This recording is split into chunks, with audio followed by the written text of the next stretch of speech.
The drug industry makes public statements and takes public policy positions, proclaiming their commitments to access and affordability of their products, the medicines that so many patients rely on. However, investors see evidence of misalignment in these commitments and the company's actual lobbying practices. Our shareholder proposal asks the pharmaceutical companies to review and report on how their direct and indirect lobbying, including through trade associations, aligns with their public commitments. If they are truly aligned, then this review will provide them with a transparent mechanism to report and assure investors and consumers alike that they stand by their public commitments.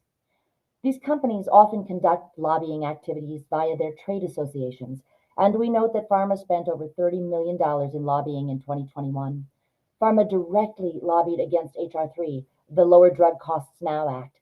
And dark money groups, too, for which we can't identify their funding sources, are popping up and paying for ads against efforts to lower prescription drug costs. Drug companies try to justify high pricing as being necessary for innovation, or what some have called medical discovery. But experts disagree with this argument. Pricing reforms that may decrease revenue actually advance innovation because they force companies to invest in high value medicines over those with fewer benefits. Smarter investment. Drug companies also point to their current public disclosure practices around lobbying and say those are sufficient for demonstrating alignment with their public commitments. But there is a big difference in disclosure and demonstration of alignment. Public disclosures tell us who the company lobbied, what they spent, and the topics discussed, such as drug pricing. But it is impossible to ascertain the context of these conversations.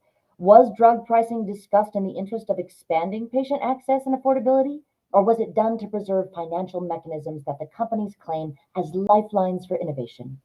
Shareholders and consumers alike deserve to know. The risks for company are high, but the risks for patients are even higher.